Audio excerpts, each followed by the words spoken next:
तो divide and conquer algo के applications में फर्स्ट में हम लोग क्या देखे, फाइंडिंग मैक्स मीन। उसके बाद क्या देखे, पावर ऑफ एन एलिमेंट। और थर्ड है क्या, बाइनरी सर्च। थर्ड में क्या है, बाइनरी सर्च है। तो बाइनरी सर्च को देखने से पहले कुछ बेसिक चीज हम लोग जानते हैं कि लीनियर सर्च क्या होता है, लीनियर सर्च क्या होता है और किस तरीके से करते हैं। उसके बाद हम लोग बाइनरी सर्च में आएंगे। तो एक रफ यहां करते हैं, कुछ एलिमेंट्स को लेकर सर्चिंग मतलब सिंपल क्या हुआ, सर्च करना मतलब एलिमेंट्स को ढूंढना, कहां पर है, एलिमेंट्स है भी या नहीं है, यही करना है ना। तो बाइनरी सर्च में क्या है, इनपुट क्या लिया हुआ है, sorted array of N elements, मतलब एन एलिमेंट का एक एरे है जो कि सॉर्टेड है, सब एलिमेंट। सॉर्टेड मतलब क्या हुआ, असेंडिंग ऑर्डर में है या फिर डिसेंडिंग ऑर्डर में है, या तो असेंडिंग में है या तो डिसेंडिंग में है। करना क्या है, एक और इनपुट क्या है, x एक इनपुट है।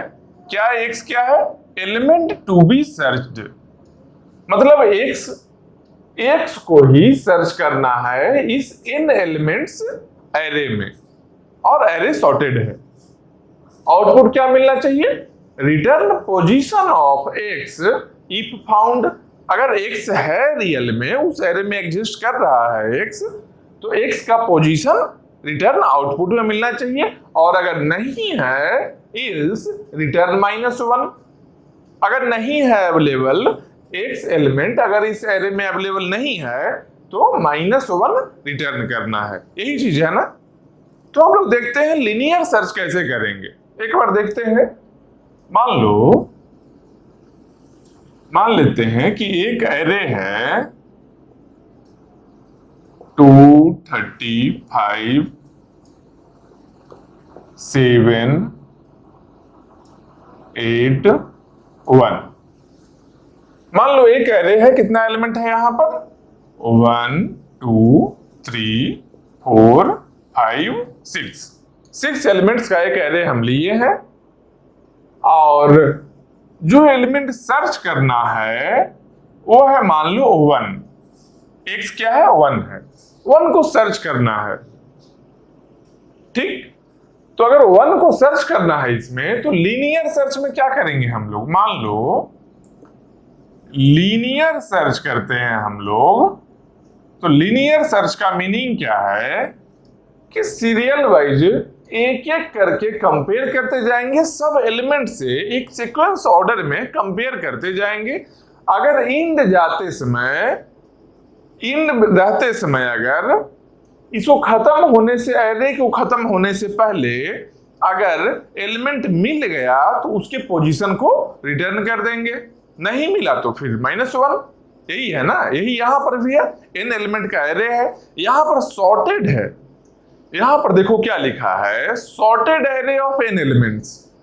यहां पर सॉर्टेड नहीं है, यहां क्या है, 2 है, 30 है, 5, 7, कुछ भी रेंडमली गिवन है। तो मान लो रेंडम गिवन है, अगर सर्च करना है x के लिए तो क्या करेंगे, सबसे पहले क्या करेंगे, फर्स्ट वाले पोजीशन में गए, फर्स्ट में गए, कंपेयर किए, x के बराबर है या नहीं, x कितना है, 1 है, 1 के बराबर 2 है क्या, नहीं है, मतलब यहां नहीं मिला।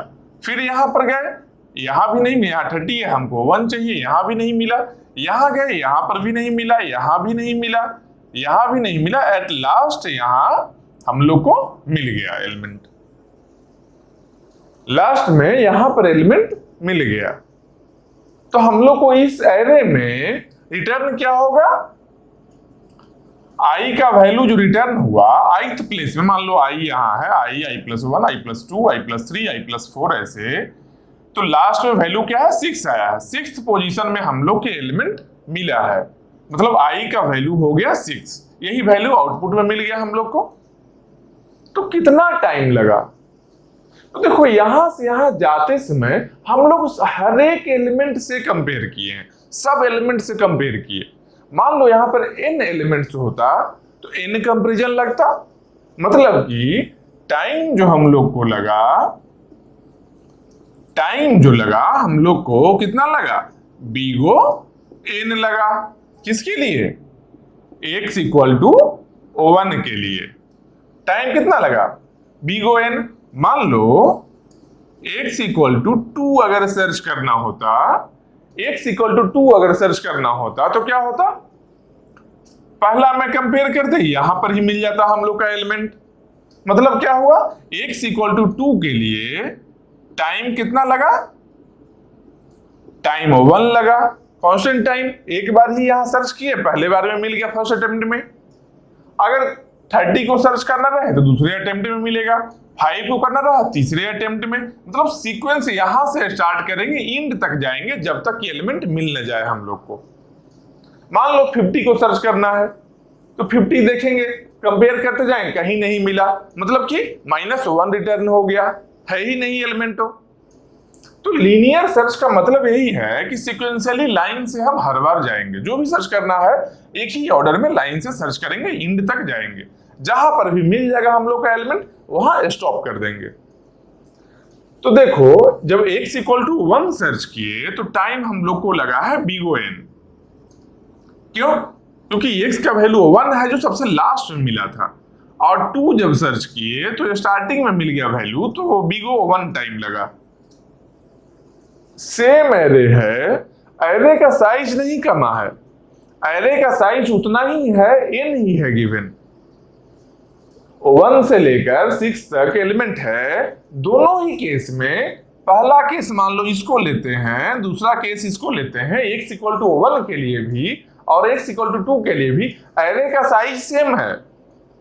एरे का साइज हम घटाए भी नहीं है, बढ़ाए भी नहीं है, फिर भी टाइम अलग अलग मिल रहा है। तो अगर सेम इनपुट पर सेम एरे में अगर डिफरेंट एलिमेंट्स के लिए टाइम अलग अलग मिल रहा है, मतलब कि यहां पर बेस्ट केस और वर्स्ट केस पॉसिबल है ना, पॉसिबल।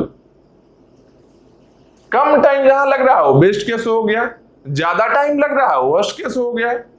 तो कम time x equal to 2 starting के लिए क्या लगा है, बीगो 1 टाइम।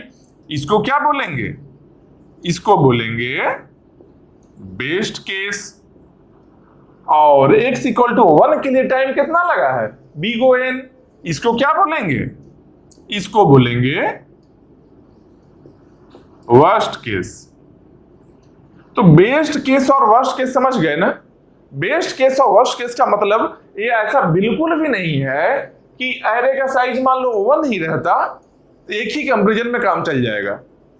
एरे का साइज मान लो एक ही हो, एक ही एलिमेंट हो, एक कंपैरिजन ही करना है तो बेस्ट केस हो जाएगा। नहीं, एरे के साइज को नहीं कम कर सकते हैं।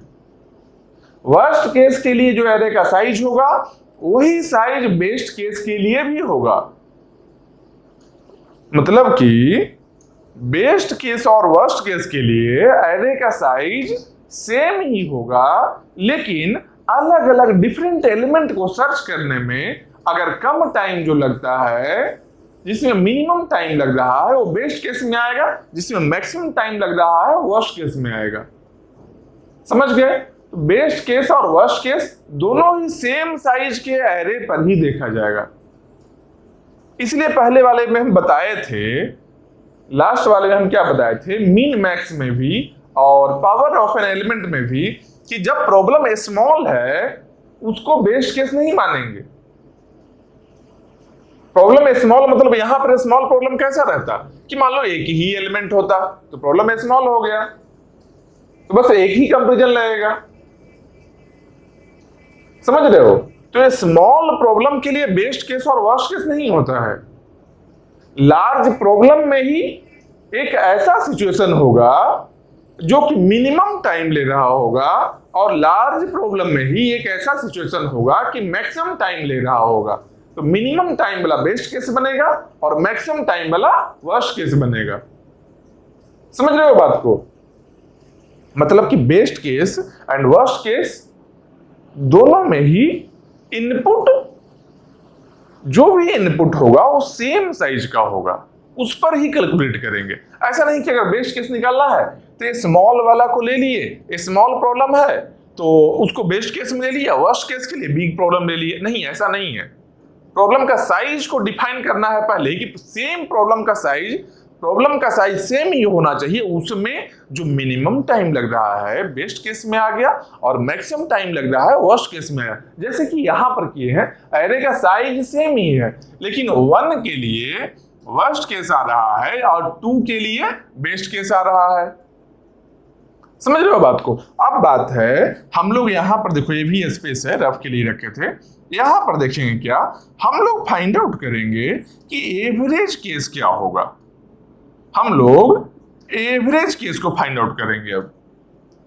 तो एवरेज मतलब क्या होता है, सब एलिमेंट्स के लिए जितना टाइम लगेगा सबको देखेंगे, सबका मतलब सबमिशन करके एवरेज निकालेंगे। कैसे निकालेंगे, पहले 2 के लिए देखेंगे, 2 के लिए टाइम कितना लगेगा, कंपैरिजन कितना हो, 2 मान लो केवल 2 ही है।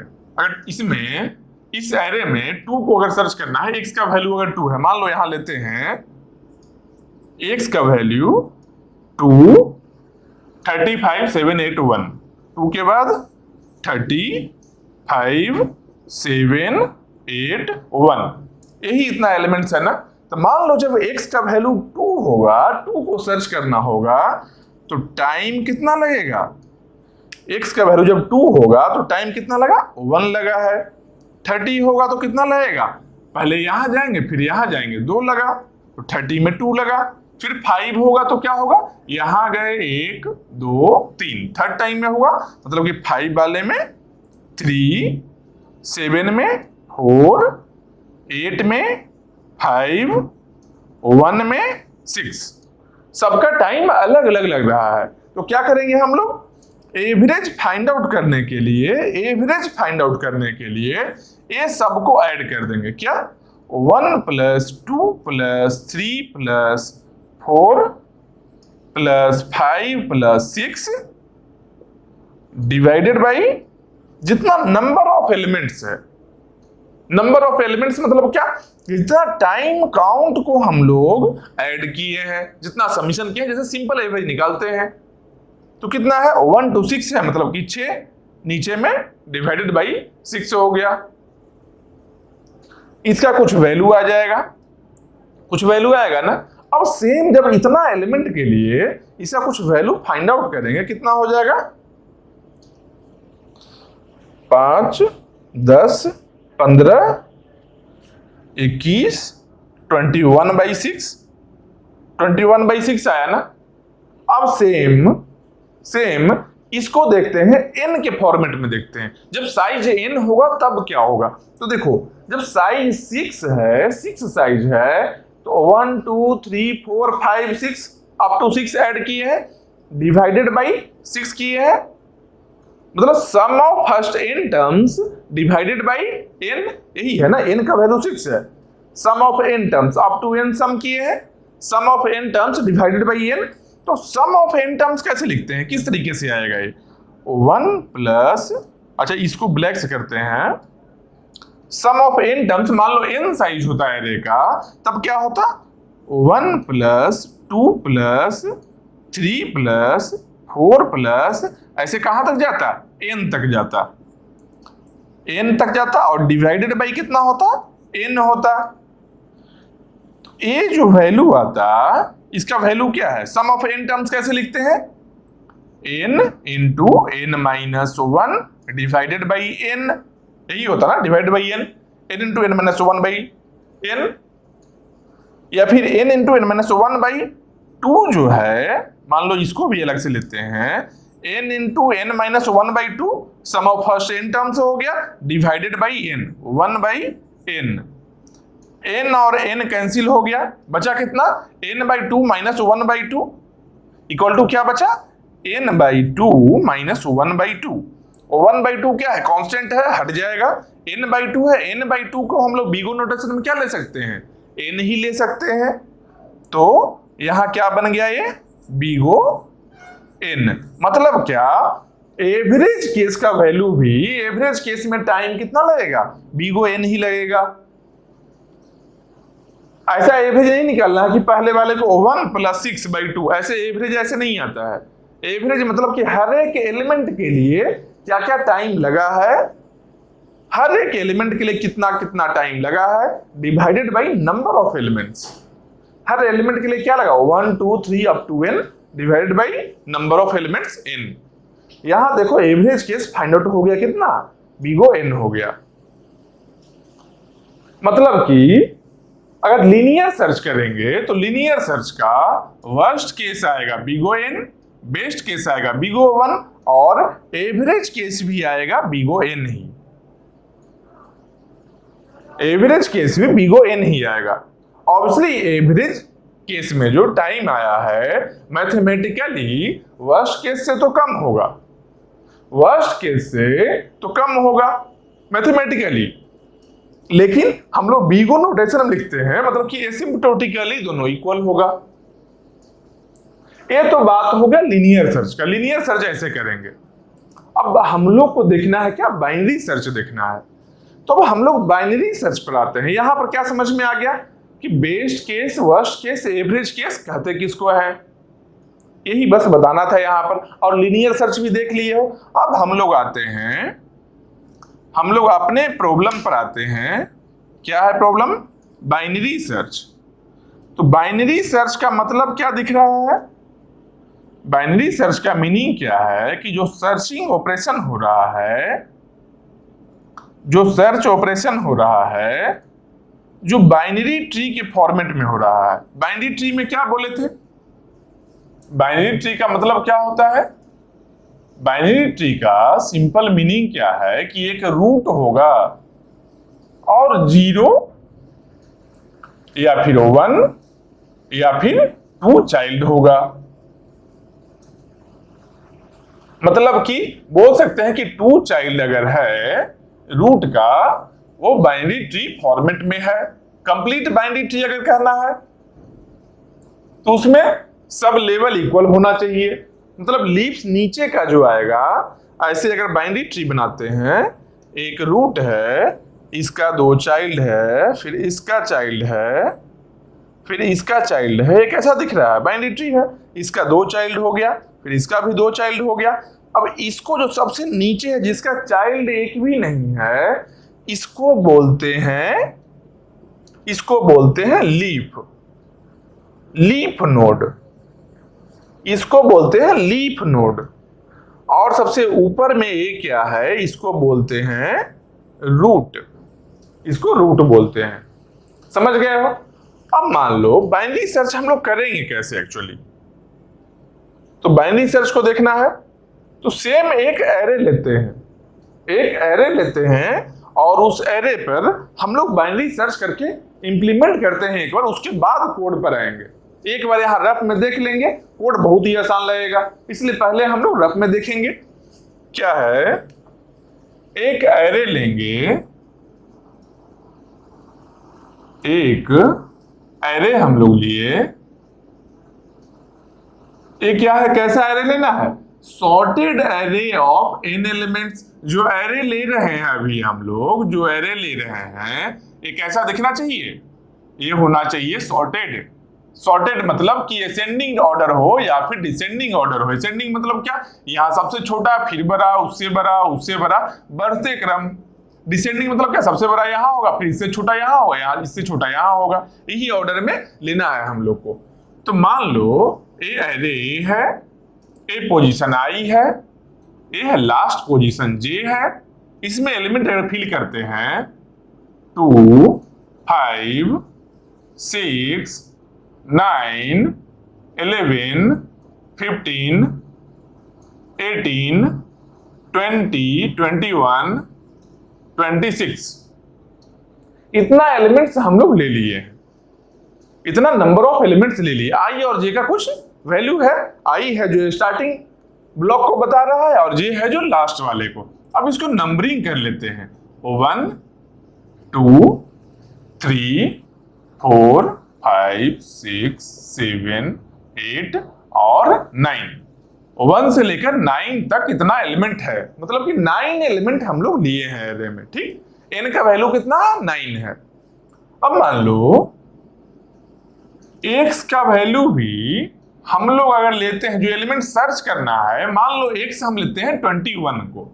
ठीक, 21 को सर्च करना है। अब 21 कहां पर है? देखो यहां पर है 21। अगर लीनियर सर्च से हम लोग गए होते तो क्या करते? पहले यहां जाते, यहां जाते, यहां जाते, यहां जाते, ऐसे करते करते करते यहां पर 21 पर पहुंचते। कितना टाइम से लगता है हम लोग को? 1 2 3 4 8वां कंपैरिजन में हम लोग को कंफर्मेशन मिलता। 8 कंपैरिजंस हम लोग को लगता एक्स को फाइंड आउट करने में, अगर लीनियर सर्च कर रहे होते तब। लेकिन यहां पर हम लोग करेंगे बाइनरी सर्च। बाइनरी सर्च का मतलब क्या है? ये किसका है एप्लीकेशन? बाइनरी सर्च एप्लीकेशन किसका है? डिवाइड एंड कनकर का। मतलब कि जब प्रॉब्लम बिग होगा तो डिवाइड करेंगे ना, तो डिवाइड करने के पहले बिग है या नहीं वो देखेंगे। ये प्रॉब्लम को देखेंगे कि बिग है या स्मॉल है। तो मान लो अगर एक एलिमेंट रहेगा यहां पर तो प्रॉब्लम स्मॉल है, हम डिफाइन कर लिए अपने लिए स्मॉल। अपने लिए हम स्मॉल को डिफाइन कर लेते हैं कि अगर एक एलिमेंट है तो स्मॉल है, क्योंकि स्मॉल फिक्स नहीं होता है। क्या बताए थे स्टार्टिंग में डिवाइड एंड कनकर में? जब बता रहे थे तो स्टार्टिंग में क्या बताए थे कि स्मॉल का कोड, सॉल्यूशन का कोड, डिवाइड का कोड और कनकर का कोड, सब कोड सेम फिक्स नहीं हो सकता है। एक प्रॉब्लम के अकॉर्डिंग कोड चेंज होगा, लेकिन हाँ कोड होगा। अगर डिवाइड एंड कनकर को फॉलो कर रहा है, उसका एप्लीकेशन है, ये सब का कोड जरूर होगा। तो हम स्मॉल को डिफाइन किए कि अगर एक ही एलिमेंट रहेगा यहां पर तो प्रॉब्लम स्मॉल है, अगर एक से ज्यादा एलिमेंट है तो प्रॉब्लम बिग है। तो हम लोग देखेंगे कि यहां पर कितना एलिमेंट है, एक है या एक से ज्यादा है। देखकर तो लग रहा है एक से ज्यादा है। अब लॉजिकली कैसे लिखेंगे कि अगर पहला एलिमेंट बराबर लास्ट एलिमेंट हो जाए, मतलब कि i इक्वल टू j अगर हो जाता, तब बोलते क्या कि एक ही एलिमेंट है। लेकिन ऐसा है क्या? देखो i यहां है, i का वैल्यू 1 है और j का वैल्यू 9 है। 1 इक्वल टू 9 है क्या? नहीं है। मतलब कि i इक्वल टू j नहीं है, मतलब प्रॉब्लम स्मॉल तो नहीं है। एक बात जान ली, स्मॉल नहीं है। तब बिगर प्रॉब्लम के लिए क्या करेंगे? तो बिगर प्रॉब्लम के लिए हम लोग क्या करते हैं? डिवाइड करते हैं। हम लोग डिवाइड करते हैं इसको। तो डिवाइड अब कैसे करेंगे? तो डिवाइड इस तरीके से करेंगे। हम लोग क्या करेंगे? डिवाइड मतलब कर रहे हैं तो क्या लिखेंगे?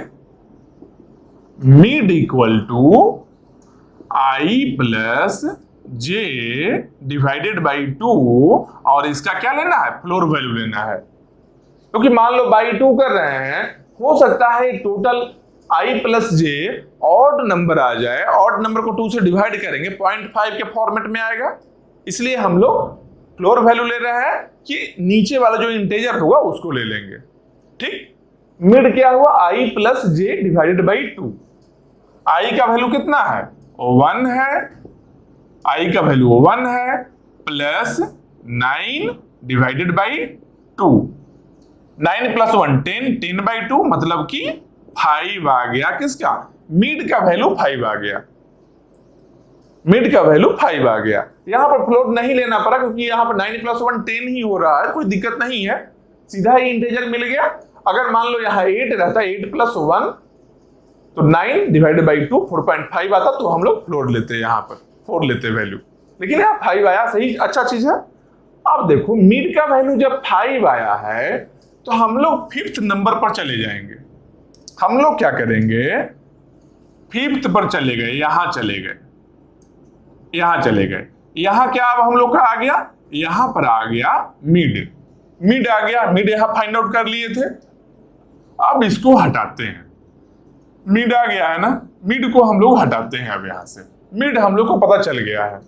अब क्या करेंगे कि लीनियर सर्च में से यहां से कंपेयर करना शुरू किए थे ना, बाइनरी सर्च में यहां से नहीं स्टार्ट करेंगे। बाइनरी सर्च में क्या करेंगे? पहले मिड एलिमेंट को निकालेंगे स्मॉल के बाद। पहले स्मॉल है कि नहीं वो चेक कर लिए, उसके अगला स्टेप में अगर स्मॉल नहीं है तब उसको डिवाइड करेंगे, मिड निकालेंगे। मिड निकालने का तरीका बता दिए, i प्लस j बाई 2 का फ्लोर वैल्यू। उसके बाद मिड को यहां लिख लेंगे। मिड कहां आ रहा है? और मिड में जो एलिमेंट है, मिड क्या है? पोजीशन बता रहा है ना। i क्या था? i और j क्या है? पोजीशन। एरे का ब्लॉक का पोजीशन बता रहा है, मतलब मिड भी i + j/2 हुआ है, ये भी कोई ना कोई पोजीशन बता रहा है, ये मिडिल एलिमेंट का पोजीशन बता रहा है, ये मिडिल एलिमेंट के पोजीशन को बता रहा है। तो हम लोग क्या करेंगे कि हम लोग का x जो है तो लिखेंगे x equal to array a और मिड। x इक्वल टू देखेंगे कि एरे a में जो मिड पोजीशन है उसमें जो एलिमेंट है जो x के बराबर है कि नहीं है, चेक करेंगे हम लोग। x मेरा कितना है 21 है और मिड कहां पर है 5 पर है, 5 में क्या वैल्यू है 11 है, तो 21 इक्वल टू 11 है क्या, नहीं है, मतलब कि मिड में तो मेरा एलिमेंट नहीं है, ये बात पक्का हो गया। तो अब नहीं है तो अब क्या करेंगे, अब कहां जाएंगे, यहां तो कंपेयर कर लिया, अब इस साइड में कंपेयर करें या इस साइड में कंपेयर करें, उसके लिए एक कंपैरिजन और करेंगे। अगर ये नहीं होगा तब हम लोग कंपेयर करेंगे क्या, उसके बाद हम लोग क्या कंपेयर करेंगे, x less than a of mid, मतलब कि a के जो मिड का जो वैल्यू था एरे में, जो मिड पर मिड वाला जो पोजीशन है, मिड पर जो वैल्यू है उससे x है छोटा है क्या,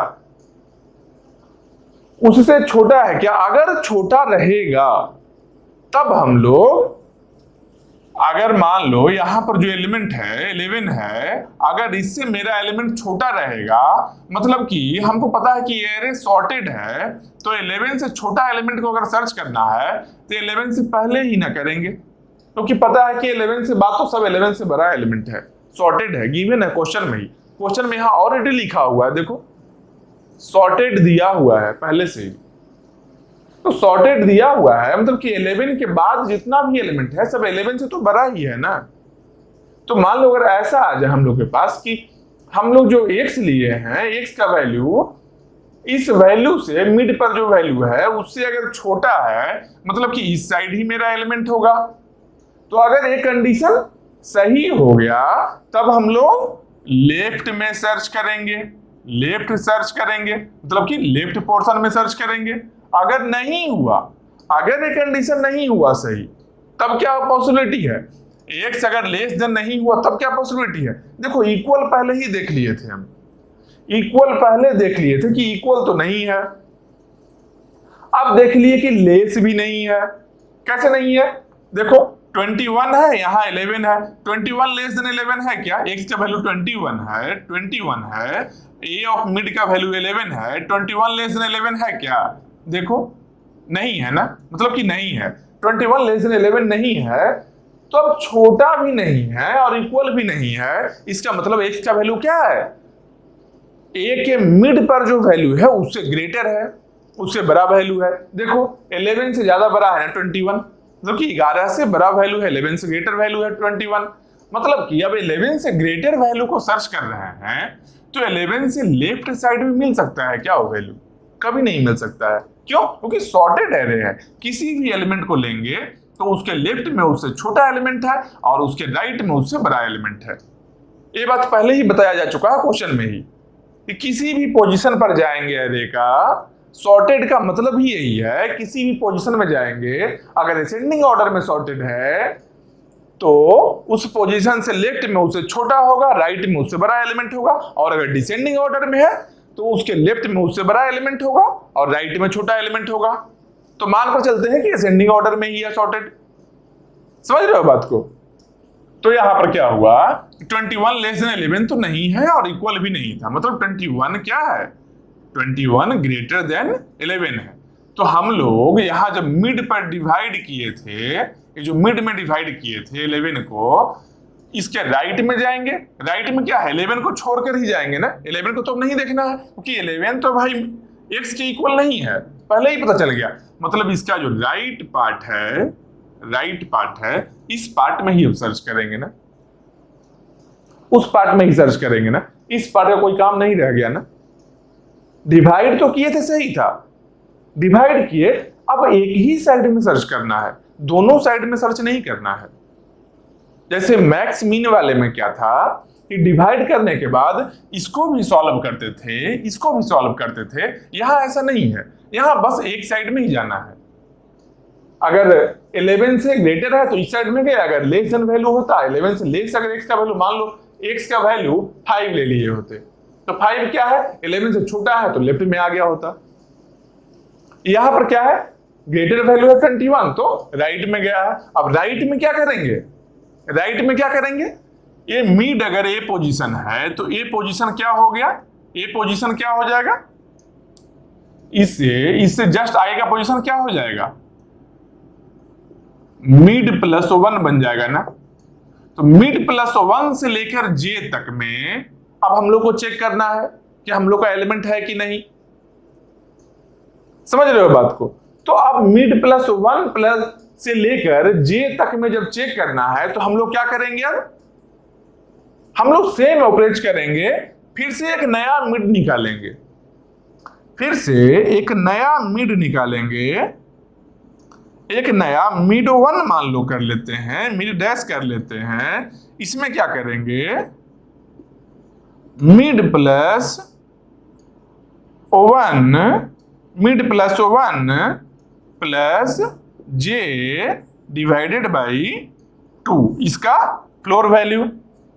मतलब कि यहां पर जो पोजीशन है, ये जो पोजीशन है 6 और 9 के बीच में ही एलिमेंट है, 6 से लेकर 9 तक में कहीं भी एलिमेंट रहे। अब इसका मिड फाइंड आउट करेंगे। इसका वैल्यू क्या है, 6 है, इसका वैल्यू 9 है। 9 प्लस 6 कितना हुआ, 9 प्लस 6 हुआ 15 डिवाइडेड बाई 2, इसका लेना है फ्लोर। ये कितना वैल्यू आएगा, 7.5 आएगा। मतलब कि फ्लोर में लेंगे तो क्या आ जाएगा, फ्लोर में लेंगे तो आ जाएगा 7। अब 7 लेना है, मतलब कि अब हम लोग का नया मिड है जो फिक्स हो गया है, 7 पर फिक्स हो गया है। नया मिड है जो 7 पर फिक्स हो गया है। तो अब 7 पर जाकर अपने एलिमेंट को x को कंपेयर करेंगे।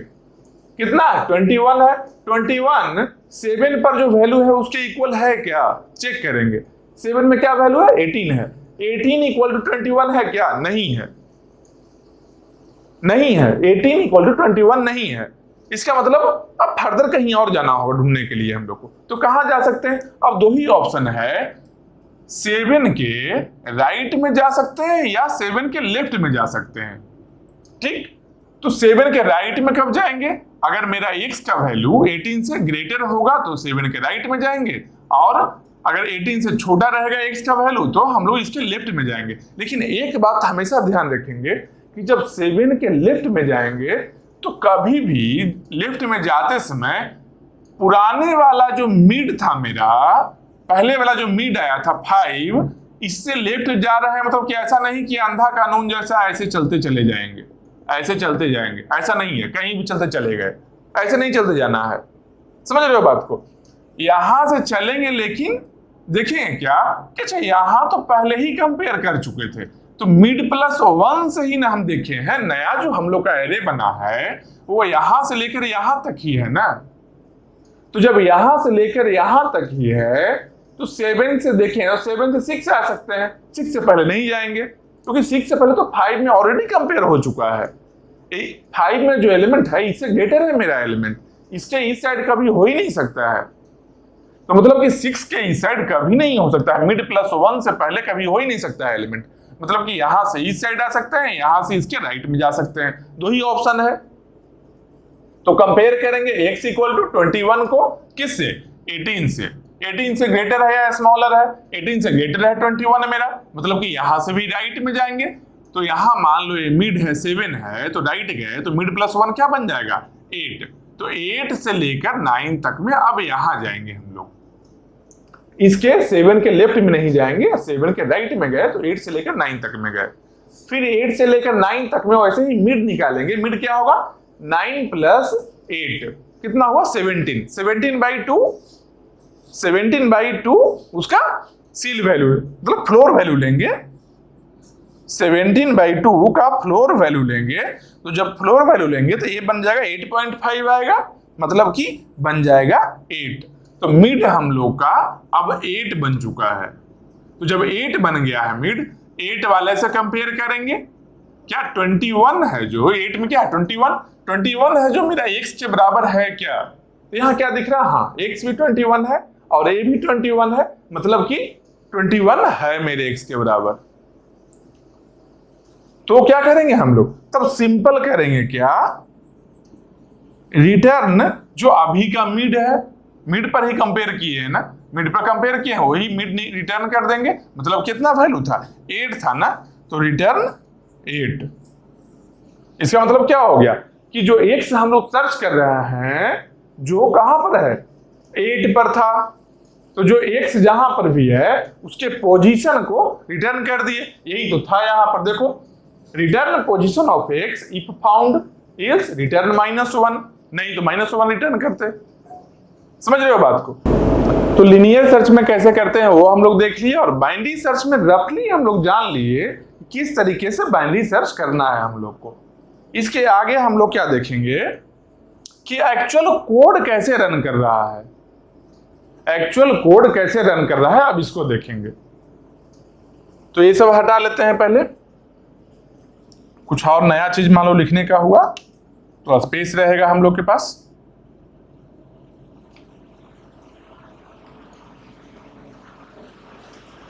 इसको भी हटा लो।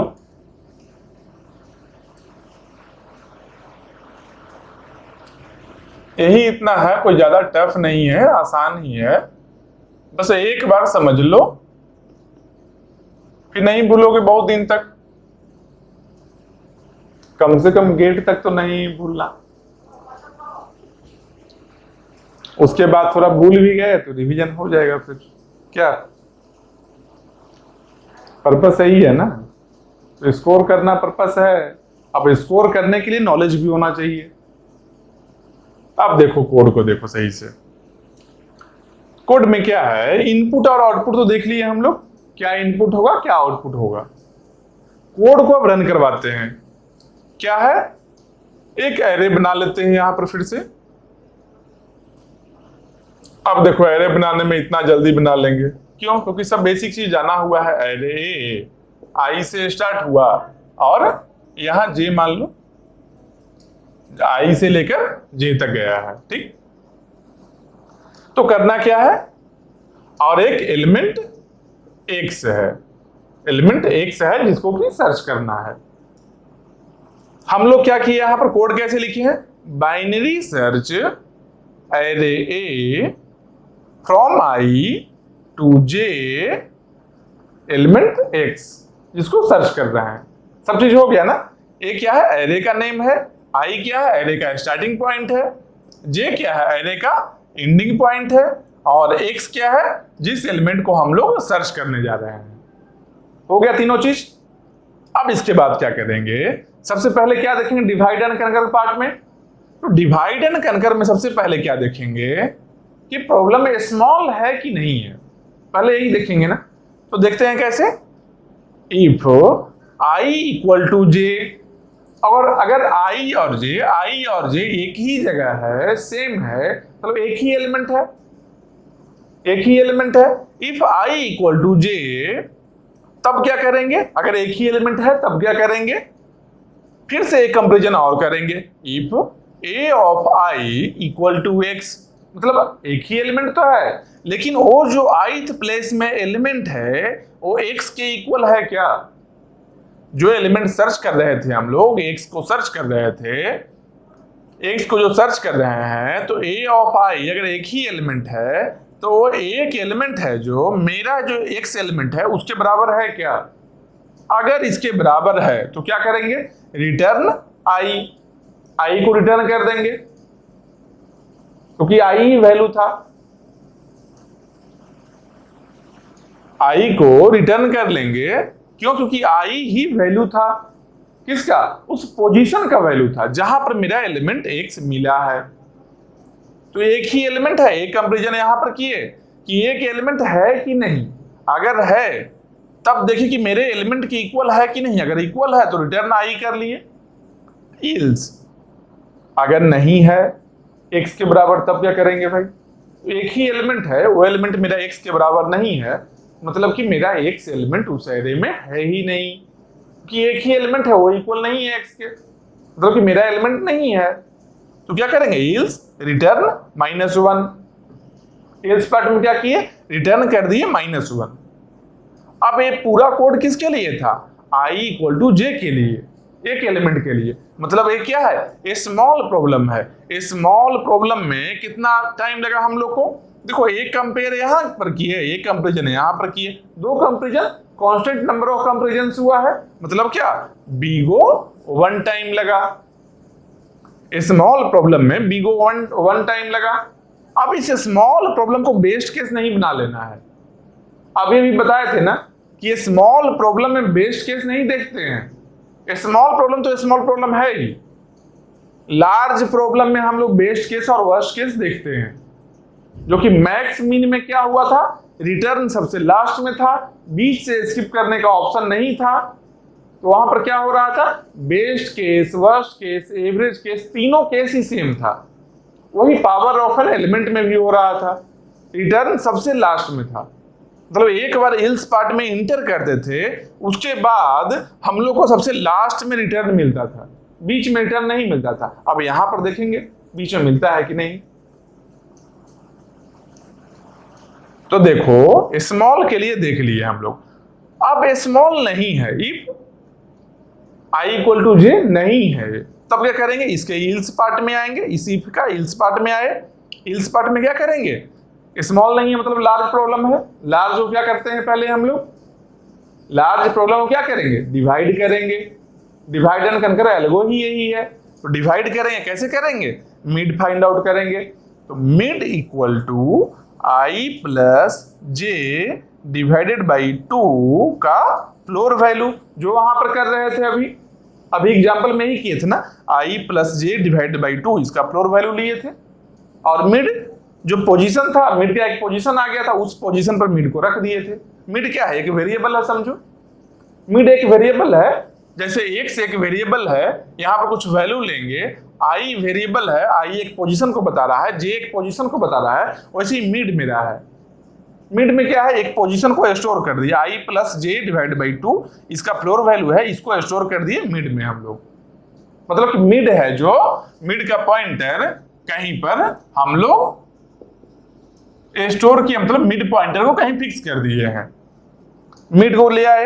अब उसके बाद क्या करेंगे, अब कंपेयर करेंगे कि मिड में जो एलिमेंट है वही तो x के बराबर नहीं है, वहां भी यही किए थे ना। तो यहां देखो कैसे कंपेयर करेंगे, if a of mid = x, मतलब कि मिड में जो एलिमेंट है, एरे a का मिड में जो एलिमेंट है वो x के बराबर है क्या, एक चीज को देखेंगे। तो एरे a का मिड में जो एलिमेंट है, मिड यहां पॉइंट कर रहा है ना, मतलब यहां पर जो एलिमेंट है उसको कंपेयर करेंगे कि मेरा x के इक्वल है क्या। अगर x के इक्वल रहे तब क्या करना है, तो रिटर्न मिड। मिड क्या है, पोजीशन है। अगर एरे a में मिड में जो एलिमेंट है, मिड में जो एलिमेंट है ये मेरा x के इक्वल है, मतलब कि एलिमेंट मेरा तो मिल गया, x एलिमेंट मिल गया ना। तो जिस पोजीशन में x एलिमेंट मिला है उस पोजीशन को रिटर्न करेंगे ना, पोजीशन क्या है, मिड ही तो है, तो क्या करेंगे, रिटर्न मिड, मिड को रिटर्न कर दिए। समझ रहे हो बात को, मतलब कि ये कंपेरिजन की, अगर लार्ज प्रॉब्लम में मिड पहले निकाले हैं, फिर मिड के वैल्यू को कंपेयर किए x से, अगर वही वैल्यू मेरा था, अगर सेम x का वैल्यू मिड में ही मिल गया हम लोग को, तो मिड के पोजीशन को रिटर्न कर दिए, प्रॉब्लम सॉल्व हो गया, पोजीशन रिटर्न हो चुका है। Return position of x if found, x हम लोग को मिल गया है मिड पर ही, return position of x, return कर दिया, रिटर्न मिड हो गया, पोजीशन रिटर्न हो गया है यहां पर ही। टाइम कितना लगा हम लोग को, कांस्टेंट टाइम लगा है ना। देखो यहाँ स्मॉल के लिए बिगो 1 टाइम लगा, डिवाइड के लिए एक डिवीजन हो गया, अरिथमेटिक ऑपरेशन पूछ रहा है यहाँ पर भी बिगो, यहाँ डिवाइड के लिए भी बिगो 1 टाइम लगा, कांस्टेंट टाइम लगा है। उसके बाद एक कंपैरिजन यहाँ पर किए और वैल्यू को रिटर्न कर दिए, मतलब कि कांस्टेंट टाइम ही लगा है, यहाँ वैल्यू रिटर्न भी हो गया। प्रॉब्लम स्मॉल था क्या? स्मॉल नहीं था। स्मॉल रहता तो यहां पर ही सॉल्यूशन आता। स्मॉल नहीं था, लार्ज प्रॉब्लम होता, इल्स पार्ट में गया, मतलब प्रॉब्लम लार्ज था, उसके बावजूद कांस्टेंट टाइम में ही मेरा आंसर आ गया है। उसके बावजूद लार्ज प्रॉब्लम, इल्स में जाने का मतलब है क्या है? इल्स में कब जाएगा? जब प्रॉब्लम स्मॉल नहीं रहेगा तब जाएगा। इल्स में गया है, उसके बाद में एक कंपैरिजन, यहां पर डिवाइड में कुछ टाइम लिया कांस्टेंट, और एक कंपैरिजन किया, वैल्यू को रिटर्न कर दिया है। मतलब कुछ कांस्टेंट टाइम लेकर वैल्यू मिल गया, हम लोग को आउटपुट मिल गया है। इसका मतलब क्या हुआ? इसका मतलब कि कांस्टेंट टाइम में ये प्रॉब्लम सॉल्व हो गया, वैल्यू मिल गया, मतलब प्रॉब्लम का सॉल्यूशन आ चुका है। तो ये जो प्रॉब्लम आया है, इससे पहले कोई प्रॉब्लम का सॉल्यूशन आया था क्या? नहीं आया था। इसमें कितना टाइम लगा? कांस्टेंट टाइम लगा है। मतलब कि एक जो टाइम हम लोग को मिला है, T1 टाइम इसको बोल सकते हैं, वो टाइम है बीगो 1। क्या है बीगो 1? भाई कांस्टेंट टाइम मिला है, पहला टाइम जो मिला है हम लोग को, जो कांस्टेंट टाइम मिला है। अब देखेंगे और भी टाइम पॉसिबल है क्या इसमें? अब देखते हैं इसके बाद। तो देखें क्या, if a of mid equal to x, जो मिड में जो एलिमेंट है x के बराबर है क्या? कंपेयर किए थे, मान लो नहीं है। अगर रहता x के बराबर वो एलिमेंट रहता तब तो यहां से रिटर्न कर देते, लेकिन मान लो नहीं है। दोनों पॉसिबिलिटी है ना। तो मान लो x के बराबर नहीं है, मतलब मिड में जो एलिमेंट है वो मेरा एलिमेंट अगर नहीं है, तब क्या करेंगे? तब यहां से हम लोग यहां चले आए, यहां से हम लोग कोड यहां आगे बढ़े। इल्स, इसका ये जो इफ है, इसका इल्स पार्ट में आए। इल्स पार्ट में अब क्या है? फिर से इफ एक बार देखेंगे, एक कंपैरिजन और करेंगे। अभी क्या करेंगे भाई? If x less than a of mid, मतलब कि x को मिड से कंपेयर करेंगे, देखेंगे कि यहां जो वैल्यू है इससे x मेरा छोटा है, इससे x मेरा छोटा है क्या? यहां पर क्या देखेंगे? x less than a of mid, मतलब x जो वैल्यू है मिड से छोटा है क्या? अगर छोटा है, इससे अगर छोटा है, और ये सॉर्टेड एरे पहले से ही पता है, और x छोटा है इस वैल्यू से, हमको पता है कि इस एरे में इससे छोटा एलिमेंट इसके लेफ्ट में ही है, राइट में सब बड़ा एलिमेंट है। तो अगर छोटा है, अगर x less than a of mid है, तो क्या करेंगे? Return binary search of. समझ रहे हो बात को? यहां ध्यान दो कि अगर x छोटा है, यहां पर एरे में क्या है? सॉर्टेड एरे होने का मतलब क्या है? कि इसके लेफ्ट में ही छोटा एलिमेंट्स है। हम बोल रहे हैं x छोटा है, मतलब x कहीं ना कहीं इस साइड में लाई कर रहा होगा। बस वही चीज को यहां लिखा हुआ है। क्या लिखा हुआ है? Return binary search of A array I, initial position जो है मिड -1, मिड यहां है तो मिड -1 यहां हो गया, इसे एक जस्ट पहले वाला। तो ये पोजीशन जो है इसका वैल्यू क्या है? यहां पर तक वैल्यू है, मतलब कि इसके जस्ट पहले तक के लिए आई से लेकर यहां मिड -1 और एलिमेंट x। फिर से बाइनरी सर्च, फिर से वही फंक्शन कॉल, जो फंक्शन कॉल यहां किए थे, सेम फंक्शन कॉल को यहां पर किए हैं इस एरे के लिए। यहां से बस ये जो पार्ट है, ये इतना पार्ट के लिए फिर से हम लोग सेम फंक्शन कॉल किए हैं। समझ रहे हो बात? पहले हम लोग इस पूरे के लिए एक फंक्शन कॉल किए, उसके बाद में हम लोग केवल इस पार्ट के लिए फंक्शन कॉल किए हैं। देखो, बाइनरी सर्च एरे ए आई मिड -1 और x, मतलब एरे ए कहां से कहां जा रहा है? अब आई से लेकर मिड -1, मिड के जस्ट पहले तक ही जा रहा है, रुक जा रहा है, मिड -1 तक ही जा रहा है, मिड भी नहीं पहुंच रहा है, क्योंकि मिड को तो पहले हम लोग कंपेयर कर चुके हैं। मिड मेरा एलिमेंट है ही नहीं, तो मिड से पहले ही एलिमेंट है मेरा, तो रुक जा रहा है। तो ये क्या हुआ? यहां पर हम लोग किए फंक्शन कॉल किए इस एरे में, इस पार्ट में। कब? जब x छोटा है मिड से, तब। समझ रहे हो बात को?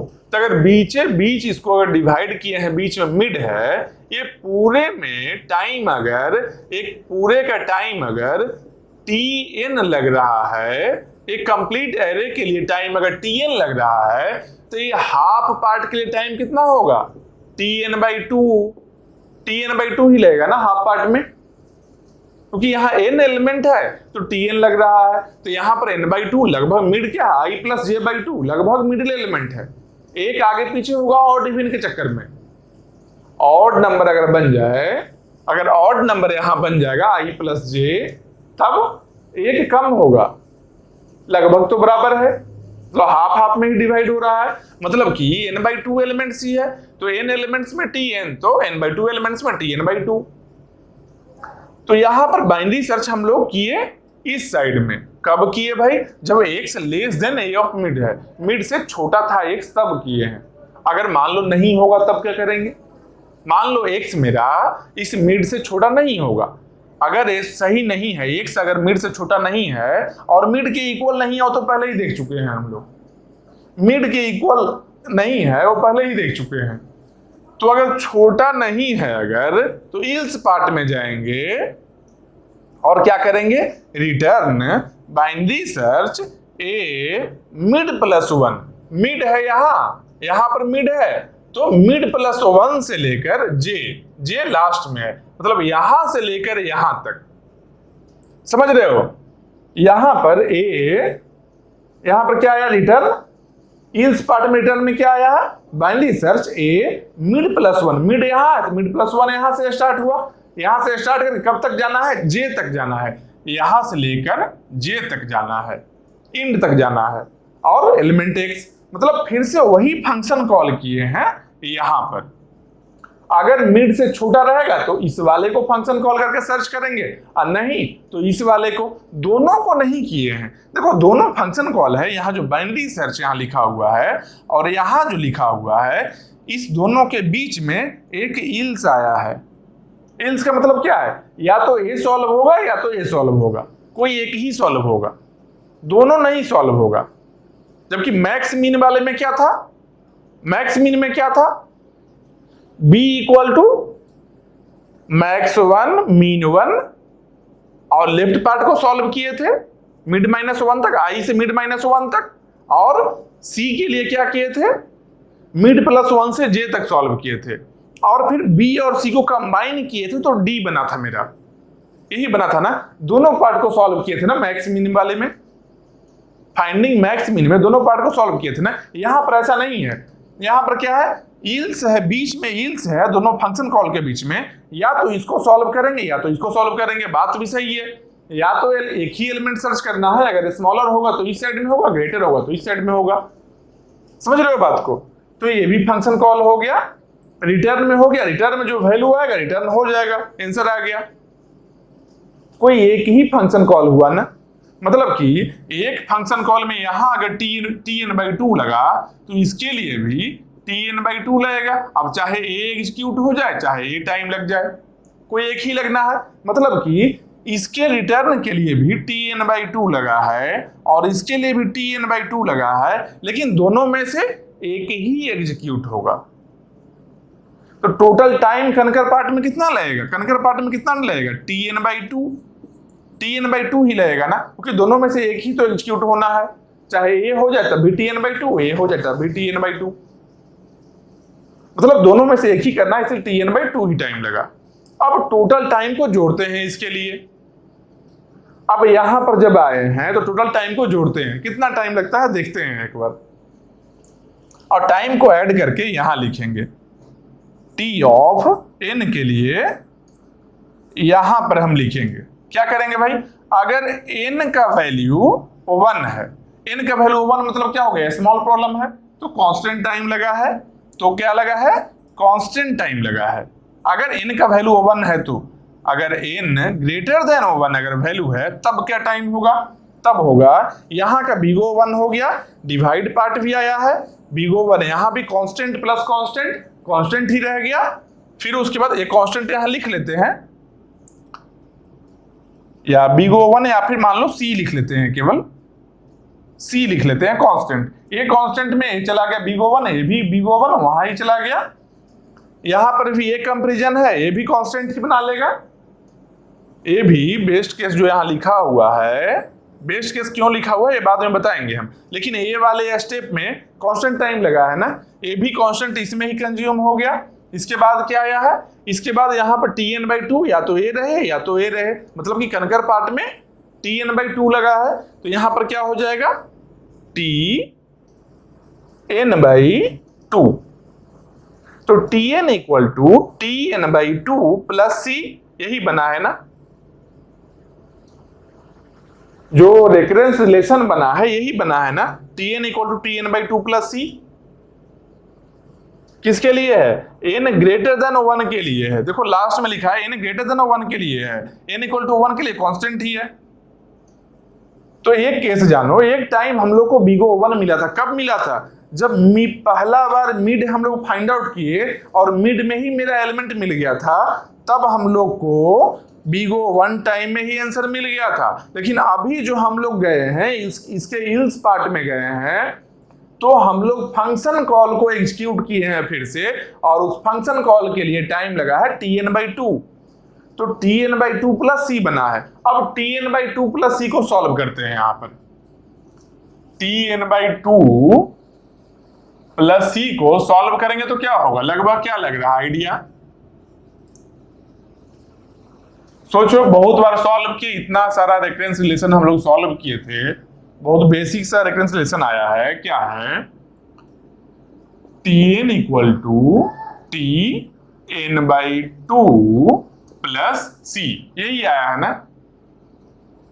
इसको जब एक्सपेंड करेंगे सब्स्टिट्यूशन में तो कैसे होगा, Tn/2 स्क्वायर प्लस एक सी, इसके लिए यहां जो एक्सपेंड किए, एक ऊपर वाला सी, मतलब बार बार 2 का पावर इंक्रीज होते जाए। कब तक इंक्रीज होगा, n/2 पावर k तक इंक्रीज होगा।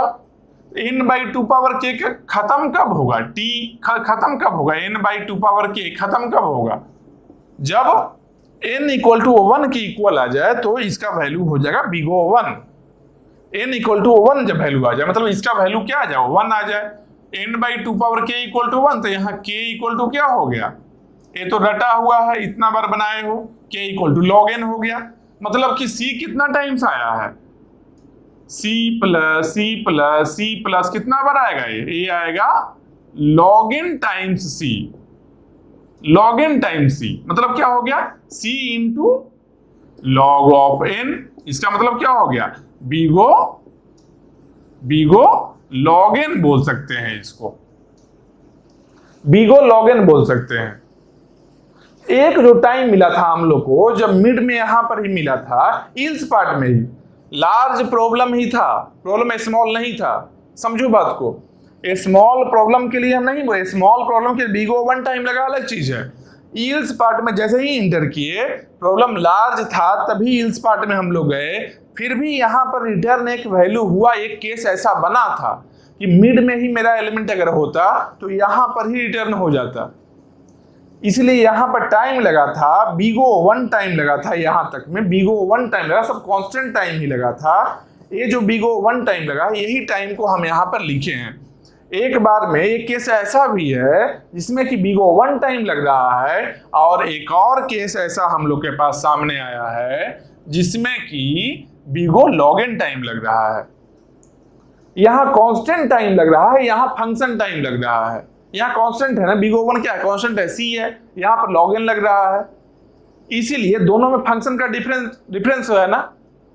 इसका मतलब क्या है कि ये क्या बन गया, ए बन गया बेस्ट केस, ए बन गया बेस्ट केस। इसीलिए यहां पर लिखा हुआ है कि अगर ए कंडीशन सही हो गया तो हम लोग के पास में बेस्ट केस आ जाएगा। अगर एक कंडीशन सही हो गया, if A of mid equal to X, अगर सही हो गया कंडीशन, तो यहां से जो रिटर्न मिड करेंगे हम लोग, ये हम लोग का बेस्ट केस आ जाएगा। और अगर यहां नहीं हुआ, इसके आगे फर्दर अगर कोड को एग्जीक्यूट कर रहे हैं, तो कोड के एग्जीक्यूशन जब आगे हुआ है, तब हम लोग का आंसर क्या आएगा, Tn equal to Tn/2 plus C को सॉल्व करेंगे तो आंसर मिलेगा हम लोग को बीगो log n। ये क्या बन जाएगा, ए बन जाएगा वर्स्ट केस, ए बन जाएगा वर्स्ट केस। अब इसके आगे भी जा सकते हैं क्या? इससे ज्यादा टाइम लग सकता है क्या कभी? इससे ज्यादा कभी भी नहीं टाइम लग सकता है, क्योंकि पता है कि हर बार हम लोग एरे को डिवाइड करेंगे लेकिन एक ही साइड में जाएंगे, एक साइड ही जाना है। हम लोग एग्जाम्पल में देख भी चुके, मतलब कि मिनिमम टाइम हम लोग को कांस्टेंट बीगो 1 टाइम लगेगा, मैक्सिमम टाइम हम लोग को log n टाइम लगा है। समझ रहे हो बात? तो बेस्ट केस हम लोग के पास आ गया है, वर्स्ट केस भी आ गया है। यहां पर बेस्ट केस और वर्स्ट केस क्यों पॉसिबल है? सिंपल सोचो, पहले वाले में मैक्स मिन में और पावर ऑफ एन एलिमेंट में बेस्ट केस और वर्स्ट केस नहीं पॉसिबल था। बताए थे क्या कि बेस्ट केस हो या वर्स्ट केस हो या एवरेज केस हो, सब केस में सेम आंसर आएगा। क्यों? क्योंकि जब एक बार इल्स पार्ट में आते थे तो पूरे इल्स पार्ट के कोड को एग्जीक्यूट करके लास्ट में ही रिटर्न था वहां पर। यहां पर क्या है? इल्स पार्ट में बीच में एक रिटर्न है, और जहां रिटर्न हो रहा है वहां पर, जहां पर रिटर्न हो रहा है वहां तक में कांस्टेंट टाइम ही लग रहा है। और एक और केस ऐसा है कि उसी इल्स पार्ट में रिटर्न होगा लास्ट में जब जाकर, तो एक फंक्शन लग जा रहा है टाइम। वो फंक्शन है जो टाइम को log n बना रहा है। मतलब कि वर्स्ट केस भी पॉसिबल है और बेस्ट केस पॉसिबल है। तो एवरेज केस क्या होगा भाई? तो मान लो पहली बार जब मिड निकाले हैं, पहली बार मिड निकाले, वहां पर ही मेरा एलिमेंट मिल जाए, इसका चांसेस तो कम है ना, क्योंकि n एलिमेंट है। मान लो n है 1 करोड़ है, 1 लाख है, n का वैल्यू 10,000 है।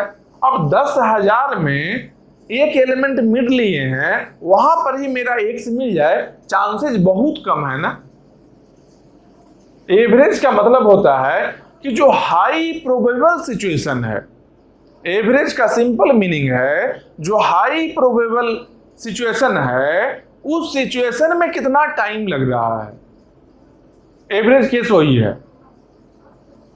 तो बेस्ट केस देख रहे हैं क्या कि रेयर ऑफ द रेयरेस्ट होगा। 10,000 में एक के साथ में मैप करने का पहली बार में क्या प्रोबेबिलिटी हो सकता है? 1/1000। प्रोबेबिलिटी बहुत कम है ना, चांसेस बहुत कम है ना। जब कम चांस है जो चीज का आने का, उसको एवरेज नहीं लेते हैं। ज्यादा चांस जिसका ऑकरेंस का है, जिसके ऑकरेंस का चांसेस ज्यादा है, उसको हम लोग एवरेज लेते हैं। समझ रहे हो बात को? तो एवरेज केस भी हम लोग का, एवरेज केस भी हम लोग का यही हो जाएगा, वर्स्ट केस ही। एवरेज केस भी हम लोग का बन जाएगा क्या? बीगो log n। मतलब कि वर्स्ट केस और एवरेज केस log n होगा, और बेस्ट केस हम लोग का क्या बनेगा? बीगो 1 कांस्टेंट। तो बेस्ट केस बन गया, वर्स्ट केस बन गया और एवरेज केस बन गया। यही बाइनरी सर्च में है और कुछ नहीं है। बाइनरी सर्च बस यही है, कोड को बता दिए, कोड में कितना टाइम लगा है उसको बता दिए। अब मान लो स्पेस का अगर बात करते हो, अगर स्पेस के बारे में बात करेंगे तो स्पेस कितना लगेगा? स्पेस कितना लगेगा बताओ? अब ये तो आसान चीज है। स्पेस मतलब क्या बताए थे? कितना लेवल्स जाएगा वो। अगर रिकर्सिव ट्री मेथड से कर रहे हैं तो कितना लेवल्स में इंड होगा फंक्शन। तो फंक्शन इंड कब हो रहा था? जब ए सिचुएशन आया था, n/2 पावर k = 1 हुआ था। यहां पर k का वैल्यू क्या आया है? log n आया है। यही वैल्यू आया है ना, k का वैल्यू log n आया है ना। मतलब कि log n लेवल्स है ना, number of levels log n है ना। तो जब number of levels log n है, इसका मतलब कि अगर स्टैक स्पेस का बात करें, ये क्या बन जाएगा? स्टैक का साइज भी यही होगा log n। स्टैक का साइज भी log n ही होगा। समझ रहे हो बात को? अगर नंबर ऑफ लेवल्स का बात करेंगे तो नंबर ऑफ लेवल्स कितना होगा? जब जाकर n/2 पावर k वैनिश कर जाएगा, तभी तो t एलिमिनेट होगा।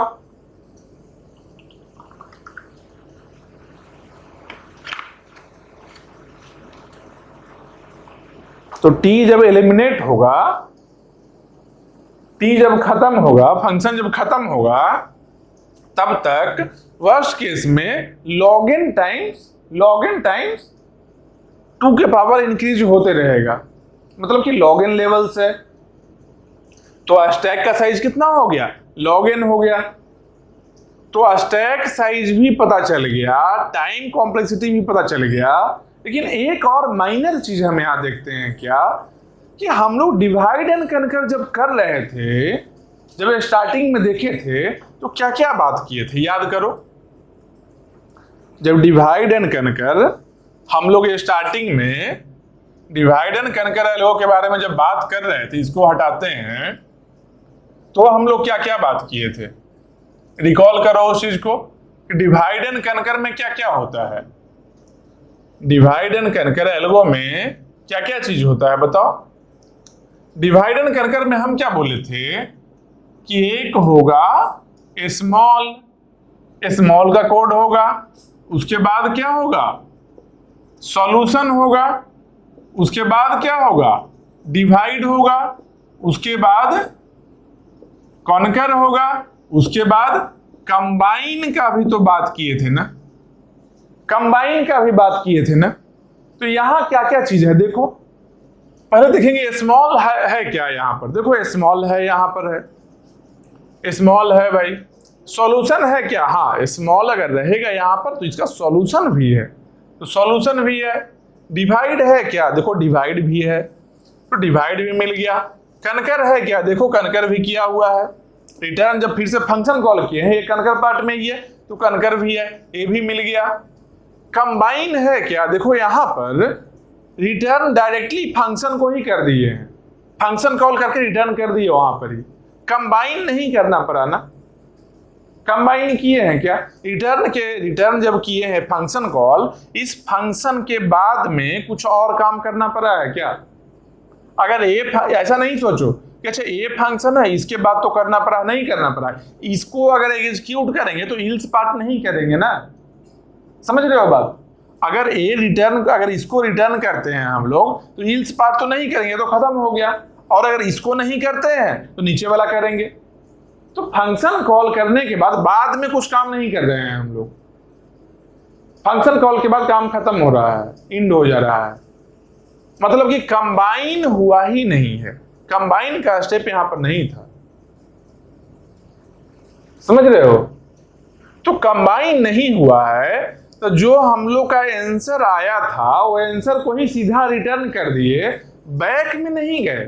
फंक्शन कॉल तो हम लोग करते गए, बहुत सारा रिकर्सिव फंक्शन कॉल हुआ। कितना फंक्शन कॉल हुआ था, maximum log n function call हुआ था, n/2 पावर k तभी गया था ना, तो k का वैल्यू log n आया था। तो मैक्सिमम log n टाइम्स हम लोग फंक्शन को कॉल किए हैं, लेकिन लास्ट में जब आंसर हम लोग आया तो आंसर को रिटर्न करके चले गए, वापस फिर से नहीं आए, सब फंक्शन कॉल को फिर नहीं कुछ किए हम लोग। जबकि मैक्स मिन में क्या था, प्रॉब्लम को छोटा छोटा पार्ट में डिवाइड किए थे, फिर छोटा प्रॉब्लम को कंबाइन करके एक आंसर बनाए, फिर बड़ा प्रॉब्लम, फिर लास्ट तक गए थे हम लोग, सब कंबाइन करते हुए लास्ट तक, मतलब पहला फंक्शन कॉल तक गए थे, समझ रहे हो। फंक्शन कॉलिंग जो हम लोग किए थे तो इंड तक गए। फंक्शन कॉलिंग क्या था, प्री ऑर्डर में था, फिर फंक्शन एग्जीक्यूशन था पोस्ट ऑर्डर में।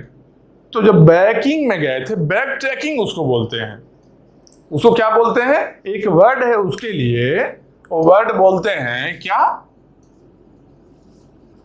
Back tracking. बैक ट्रैकिंग एक वर्ड होता है। तो बैक ट्रैकिंग का मतलब क्या हो गया, कि जब वापस जा रहे थे हम लोग, तो जब वापस रिटर्न हो रहे थे हम लोग, उस समय में कुछ भी काम नहीं करना पड़ा, सीधा एक फंक्शन कॉल किए, रिटर्न हो गए, रिटर्न फंक्शन कॉल को रिटर्न किए हैं। वापस आते समय कंबाइन नहीं करना पड़ा था हम लोग को, कंबाइन का स्टेप ही नहीं है।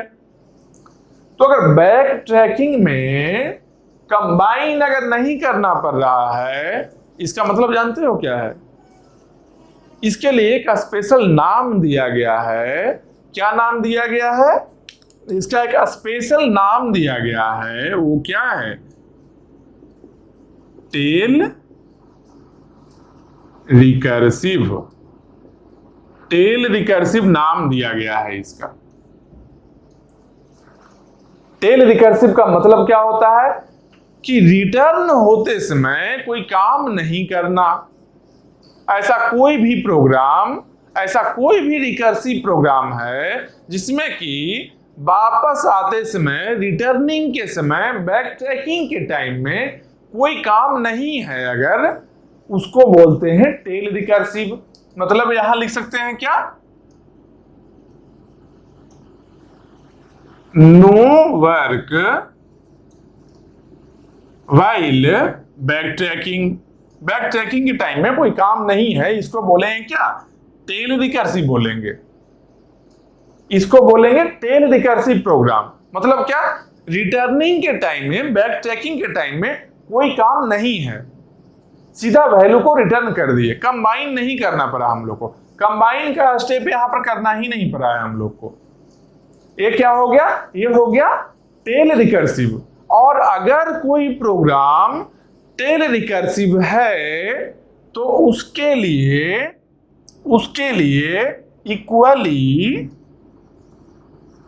Equally non recursive program possible है। नॉन रिकर्सिव प्रोग्राम पॉसिबल है उसके लिए। समझ रहे हो बात को। अगर कोई प्रोग्राम टेल रिकर्सिव है, मतलब कि बैक ट्रैकिंग के टाइम में कोई काम नहीं करना पड़ रहा है, तब उसको बोलेंगे टेल रिकर्सिव। और टेल रिकर्सिव अगर है टेल रिकर्सिव तो equally non recursive program possible है। समझ रहे हो बात को।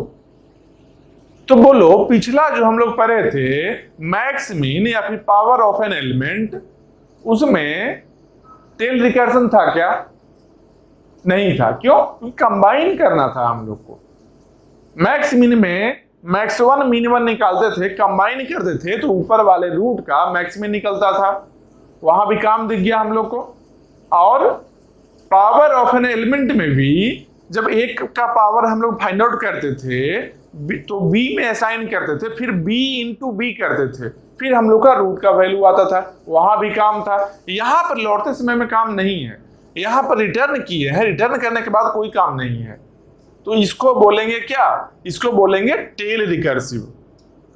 तो टेल रिकर्सिव के लिए क्या है, नॉन रिकर्सिव प्रोग्राम पॉसिबल है। तो भाई नॉन रिकर्सिव प्रोग्राम का मतलब क्या हुआ। नॉन रिकर्सिव प्रोग्राम का सिंपल मीनिंग है कि फंक्शन एक बार ही कॉल होगा या फिर दो बार ही कॉल होगा। मतलब constant number of times function को कॉल किया जाएगा। समझ रहे हो बात को। रिकर्सन का मीनिंग क्या था, function calling itself again and again unless until it terminates. जब तक ये टर्मिनेट ना कर जाए तब तक फंक्शन खुद के फंक्शन को ही कॉल करते रहेगा। जबकि नॉन रिकर्सन में क्या है, ऐसा नहीं है, एक या दो बार फंक्शन कॉल हुआ, काम खत्म हो गया उतना में ही। इसका मतलब क्या हुआ, इसका इनडायरेक्ट मीनिंग क्या हुआ कि नॉन रिकर्सिव प्रोग्राम में नंबर ऑफ फंक्शन कॉल कम होगा ना। जब हम बोल रहे हैं कि रिकर्सन में बहुत सारा फंक्शन कॉल होगा और नॉन रिकर्सन में एक दो बार ही होगा, मतलब कि नंबर ऑफ फंक्शन कॉल कम होगा। और नंबर ऑफ फंक्शन कॉल कम होगा तो क्या होगा, स्टैक में हम लोग क्या स्टोर करते थे, स्टैक कहां पर लिखे, स्टैक मिट गया, चलो कोई दिक्कत नहीं, यहां लिखते हैं। स्टैक में हम लोग क्या करते थे, जो स्टैक बनाए थे ऐसे, ये स्टैक में क्या करते थे हम लोग, फंक्शन कॉल ही न स्टोर करते थे, फंक्शन कॉल ही न करते थे। स्टैक बनाकर हम लोग पुश किए, फिर बाद में पॉप किए, यही सब करते थे ना। तो एक ही अगर फंक्शन कॉल है, एक ही फंक्शन कॉल अगर है तो स्टैक का कितना स्पेस लगेगा, एक ही यूनिट स्पेस लगाना। ऐसे क्या था, ऐसे नॉर्मली रिकर्सिव प्रोग्राम में लॉग एन टाइम्स अगर फंक्शन कॉल हुआ तो स्टैक का साइज लॉग एन रहता था, स्पेस कॉम्प्लेक्सिटी लॉग एन पहुंचता था। स्पेस कॉम्प्लेक्सिटी यही था ना, कितना स्पेस लग रहा है, तो स्टैक में ही रिकर्सिव प्रोग्राम को सॉल्व करते हैं। इसलिए हम लोग स्पेस कॉम्प्लेक्सिटी को स्टैक स्पेस भी बोल लेते हैं। तो स्टैक का स्पेस उतना ही होगा जितना नंबर ऑफ लेबल्स होगा। रिकर्सिव ट्री अगर बनाएंगे मतलब कि जितना नंबर ऑफ फंक्शन कॉल्स होगा। समझ रहे हो बात को? लेवल्स आप बोलोगे अगर बाइनरी ट्री ऐसे है तो यहां नंबर ऑफ फंक्शन कॉल्स तो ज्यादा है, तो नंबर ऑफ फंक्शन कॉल्स जो है, जो समझो उसको टाइम बोल दिए, टाइम कॉम्प्लेक्सिटी हो गया। और जितना लेवल है, ये लेवल है, ये लेवल है, जितना नंबर ऑफ लेवल हो गया 1 2 3, ये सब क्या है? ये स्टैक स्पेस को बताएगा, क्योंकि एक लेवल में स्टैक का एक यूनिट मेमोरी ही काफी है। हर एक लेवल के लिए एक यूनिट मेमोरी चाहिए। समझ रहे हो बात को? मतलब कि स्टैक स्पेस है जो रिकर्सिव प्रोग्राम में ज्यादा लगेगा और नॉन रिकर्सिव प्रोग्राम में कम लगेगा, क्योंकि नंबर ऑफ फंक्शन कॉल कम है। तो जो प्रोग्राम टेल रिकर्सिव होगा उसमें स्टैक स्पेस को सेव करने का तरीका है ना हम लोग के पास, कि मान लो अगर टेल रिकर्सिव है तो equally non recursive program possible है। नॉन रिकर्सिव में स्टैक स्पेस कम लगता है तो नॉन रिकर्सिव प्रोग्राम लिख देंगे हम लोग।